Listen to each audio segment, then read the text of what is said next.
as much as we hate suffering, as much as we hate pain, as much as we hate anxiety, oftentimes those are great reminders to us that we are small and God is big, that God is God and we are not, and that's ultimately what sets us free.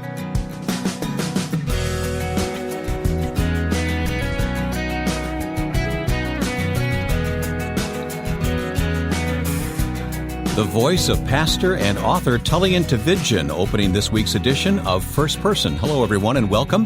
I'm Wayne Shepherd. He's the grandson of Billy and Ruth Graham, but Tullian Tchividjian has his own unique story of coming to grips with faith, and you'll hear it today when we begin in just a moment. Today's interview and all past programs are conveniently archived on our webpage, firstpersoninterview.com. Click on the Listen button for a complete list of conversations. Once again, that's firstpersoninterview.com. And we're found on Facebook at facebook.com/firstpersoninterview. Our guest today has recently released a book titled Glorious Ruin: How Suffering Sets You Free.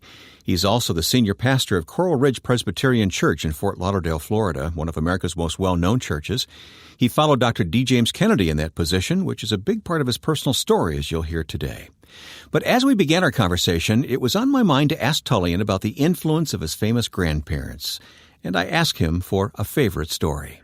Oh boy, I have so many. One of the things that people often ask is, did you get to know your grandparents? Assuming that because he was so busy and so famous that he was a very distant grandfather that we never really got to see, when the fact of the matter is we got to see him all the time. Very, very present in our lives. My granddad continues to be very, very present in my life and the life of his grandchildren.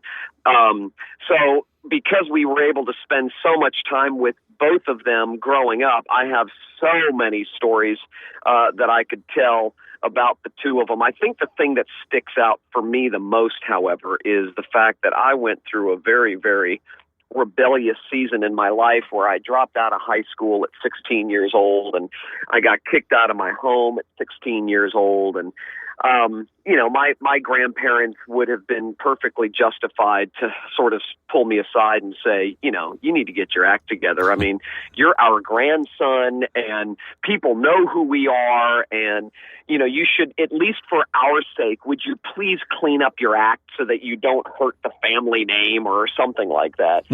And that was the time when my grandparents drew the closest to me. It was the time when I can remember distinctly them telling me either over the phone or in person how much they loved me, how much they were there for me, that if I ever needed anything, to never hesitate to let them know, that if there was something I wanted to tell them and I didn't want to tell my parents, that, I could tell them in confidence. And I mean, they really moved in very closely. I look back at that now. Now I'm a parent of two teenage boys and a preteen girl, and I'm thinking about the amazing grace that my grandparents showed us and how carefree they were about their own reputation. I mean, that never ever came up.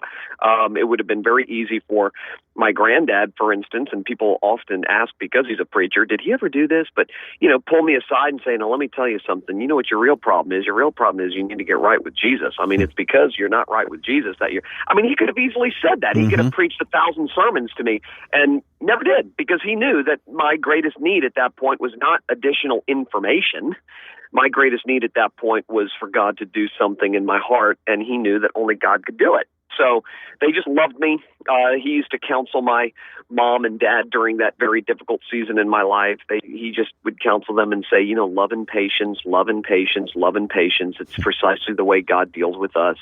It's the kindness of the Lord that leads to repentance and those sorts of things. So the grace and the gospel and the Christ that he spent his entire lifetime telling the world about is something he really believed himself and walked it out. And I can give first-person testimony to the fact that my grandparents are the real deal. I mean, they really are the real deal. I think just some of the characteristics that have made him stand out even to non-Christian people, like his humility and his integrity and just his faithfulness over the years. I mean, all of those things are all so true. I mean, I've watched it. I've seen it. I've experienced it. So I don't know if that's what you were going for in terms of, I'm sure it would be more entertaining to have a funny story. But those are the ones that stick out the most because those are the ones that God used to really shape me and change me the most. Of course, I would always want that picture of grace that you just painted. That's a marvelous portrait. And, of course, your grandparents went through it with your Uncle Franklin, so maybe they gained some wisdom from that whole experience, huh?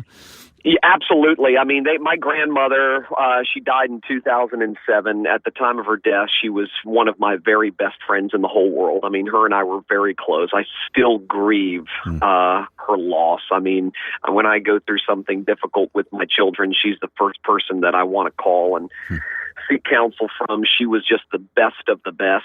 And, of course, she learned all of her wisdom, all of her on-the-ground practical wisdom in the crucible of pain as a parent herself. Yeah, true. So, I miss her dearly, but she did have plenty of wisdom for my mother going through the stuff that my mother was going through with me because of what she had been through with her own children. Well, what happened in your life? When did things begin to turn around spiritually for you? Well, as I mentioned, I dropped out of high school at 16. I got kicked out of my home at 16, and that was the culmination of about 4 or 5 years of real rebellion and running from God. I'm one of 7 kids, the middle of 7 children, grew up in a loving, fun Christian home. The flavor of Christianity that was expressed in my house growing up was not legalistic or oppressive. It was warm. It was hospitable. It was comical. I grew up in a wonderful environment, but being the middle of 7 kids can present its own challenges. And so at times I felt like I was the youngest of the older 3. At other times I felt like I was the oldest of the younger 3. Sometimes I felt like a middle child. Other times I felt like an only child. So I struggled. I mean, in terms of just, my identity and all of those things, I struggled as a preteen. And when you're desperate and you're young and foolish like I was, and you're longing to belong, you're longing to fit somewhere, you make some pretty unwise choices in terms of the people that you hang out with and the things you allow yourself to do and be a part of. And so I really started to give my parents a very hard time. About the time I was 13, 14 years old, things really spiraled out of control for me by the time I hit 16 years old. Wasn't doing Christian bad stuff. I was doing non-Christian bad stuff. And there's a difference. So one thing that I joke with my Uncle Franklin about, I said, listen, you smoked cigarettes and drank whiskey. That's like Christian bad. I was non-Christian bad. I really was terribly rebellious, got into everything imaginable. By the time I was 15, 16 years old. So my parents tried everything. They tried counseling and homeschooling and Christian school and public school. And, you name it, they tried it. It finally got to the point where they said, we have 6 other kids living in our house. If you continue, we love you, but you can't continue to live this way under our roof. So they asked me to leave. I then dropped out of high school, and I thought this was the greatest thing in the world. I really did. 16 years old, no parents breathing down my neck. No teachers looking over my shoulder. I was finally free to pursue everything I wanted to pursue as a young 16-year-old guy living in South Florida where pleasure is plentiful. So I began pursuing pleasure with all of my might. And the Bible says that sin is pleasurable for a season, but when that season comes to an end, you're left with a gaping hole in your soul that only God is big enough to fill. And that season came to an end for me at 21 years old. And it wasn't one particular event or one particular crisis. It was just this culminating sense of there's got to be more to life than this. There's got to be more to who I am than what this world is telling me. I was drinking very deeply from the wells of this world, pursuing everything the world was telling me to pursue to find happiness. And I was successful in accomplishing what the world told me to accomplish in order to be happy, and I wasn't happy.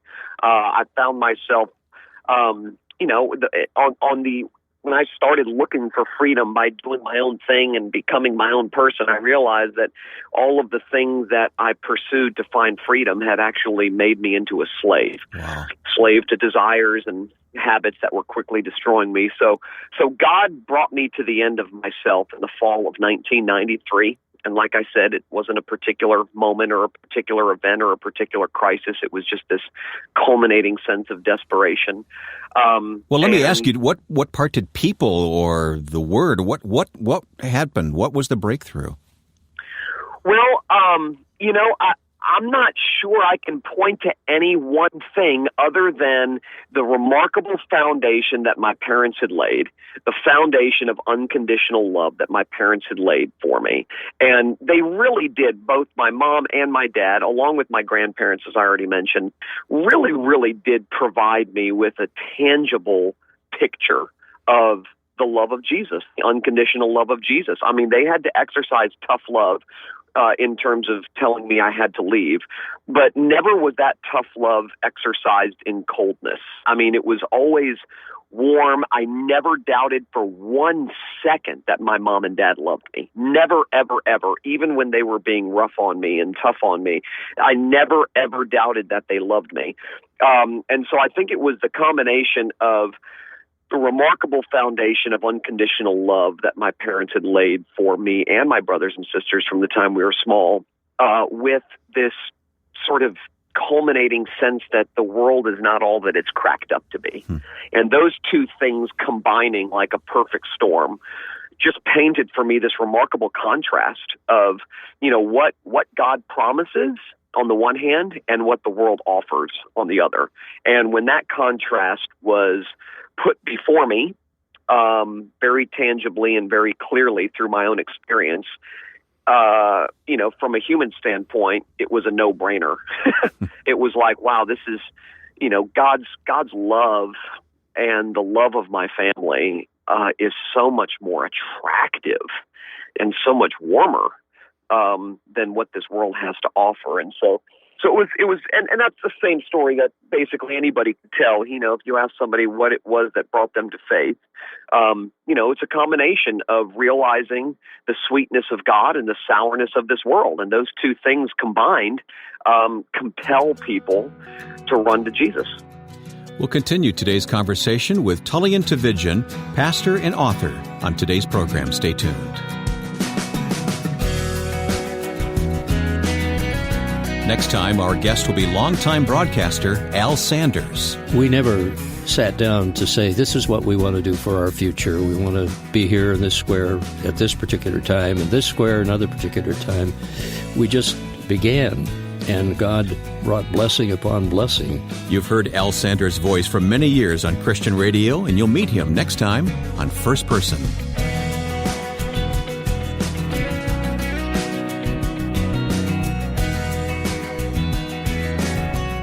My guest on First Person today, Pastor Tullian Tchividjian, who is senior pastor at Coral Ridge Presbyterian Church in Florida. And that church in itself has been the point of some controversy. I don't think now, but it was at one time, wasn't it, Tullian? Yeah, it depends on which controversy you're talking about. It could be the controversy prior to my getting there. Well, I was referring to you, actually. Yeah, sure. Yeah. I mean, the church for Dr. Kennedy, the founding pastor of Coral Ridge, become a lightning rod for various reasons. He was very involved politically, and so the church endured numerous controversies before I got there. And then when I arrived in the spring of 2009, it was actually the result of a merger. The church that I had planted back home in South Florida in 2003, which was 5.5 years old at the time, merged with Coral Ridge Presbyterian Church. Dr. Kennedy had died in 2007. He was the founding pastor, and they were in the unique position Coral Ridge was to try and find their next pastor. So they approached me, and I said, I'm honored, I'm humbled, but I'm not interested. And then they came back to me a second time. And again, I said, I'm honored, I'm humbled, but I'm not interested. And then they came back to me a third time. And that's when we started talking about the possibility of merging the two churches. And so after a meticulous due diligence process, all of those involved decided that this is, in fact, what God wanted us to do. And so in April of 2009, the two churches came together as one new church. We oftentimes hear about churches splitting. Mm-hmm. We don't typically hear about churches coming together and merging. And we knew it was going to be hard. I mean, you merge anything. You merge two families, you merge two businesses, you merge two churches. Any kind of merger is difficult. It's always painful. So we anticipated that it was going to be hard.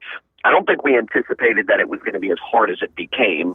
Probably the most despairing, desperate months of my life in reality. And I don't think we need to go into all the details on that, but it did provide one of the impetuses for you to write your book called Glorious Ruin, did it not?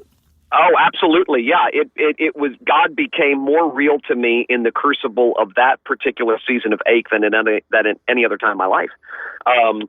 When you come to the end of your rope, and when you hit a brick wall, and when things begin really falling apart, and things that you've been depending on to make your life worth living start slipping away, and you're left with nothing except God and His sustaining grace, it awakens you. And that's exactly what happened to me. That entire experience became the impetus for this book, because the primary purpose of this book is not to show that suffering is just the big bad things like death and disease and divorce and depression.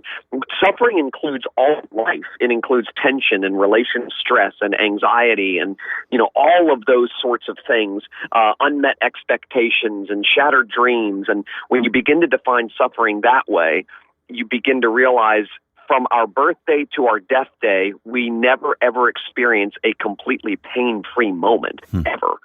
So the book is really about living life as a broken person with other broken people in a broken world, and how the gospel of God's amazing grace touches down in our brokenness and saves us not from our pain, but saves us in our pain. And that's what I experienced during that merger.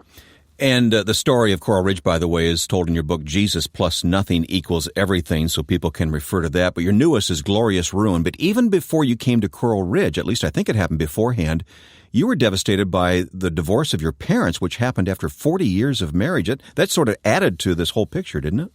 Yeah, that happened about 5 years before the Coral Ridge merger. And it was an absolute game changer for me. I mean, as I've said before, I grew up in a remarkable Christian home, and my parents were wonderful parents. There weren't a whole lot of secrets, and there wasn't fakeness and all that stuff. I mean, what happened in the course of my parents' divorce had nothing to do with immorality or abuse or anything like that. But I get a phone call one day from my dad. I'm a grown man now with, 3 kids, and I get a phone call from my dad telling me that he and my mother had separated, and he wasn't exactly sure what was going to happen. He sounded very, very sad and very, very dejected. And over the next year, we watched their relationship just fizzle away and ultimately end in divorce. And it was a complete shocker to us. I mean, my dad being a psychologist and helping people through relational turmoil, my mom having written books on marriage and family, and them being relatively well known. Certainly my mom being the daughter of Billy Graham, and, all of that stuff. I mean, a relatively high profile couple who ends their marriage after 41 years, it was an absolute shocker to us. This is, 10 years ago now. We're still feeling the effects of it. But there again, I think, and the story that I tell in the book is, I never realized how much of my identity, how much of my worth and value was anchored in who my parents were, and my being the son of my parents, until who my parents were became an embarrassment to me. Yeah, and you talk about in the book going to your friend Larry Crabb, our friend Larry Crabb, really kind of helped, didn't he? He really did. I called him on the phone, and I just said, Larry, I need help. I mean, I don't know what to do. He knew my dad and had worked with my dad for numerous years and had counseled my mom and dad. And he provided some remarkably rich counsel for me. He began by reminding me that suffering doesn't come our way as a burden to be fixed. And that was big for me, because so much of the pressure I was feeling as the son of my parents during that time was I needed to fix them. I needed to fix my dad. I needed to fix my mom. And ultimately, I needed to fix their relationship. And the burden was on me and my siblings to fix them. Yeah. And Larry reminded me that, I don't need to bear that burden. In fact, he said, I have an opportunity now to apply the gospel of grace to your parents in a way that you've never had to do it before, which was just remarkable to me. I mean, absolutely remarkable to me that he would offer that kind of perspective. And I got to be honest, I mean, it absolutely set me free. Yeah, I mean, it completely set me free. Because I didn't feel the burden anymore of having to fix them, of having to fix me, of having to fix their marriage. So that was some great counsel that he offered. You know, as I read your book, Glorious Ruin, all I could think of was a Michael Card song. Michael has a lament song where he sings, "Come lift up your sorrows, for he is wounded too." We have 2 or 3 minutes here. Talk about Glorious Ruin, and we'll have to kind of cut to the chase here for the book. But ultimately, I guess you have surmised, are better off because we suffer. It causes us to trust God more, doesn't it? Yeah, I mean, I have a friend named John Zoll who says that God's office is at the end of our rope. And that's exactly where God is. I mean, Jesus is not at the top of the ladder shouting down, climb. He's at the bottom hanging on a cross, whispering, "It is finished."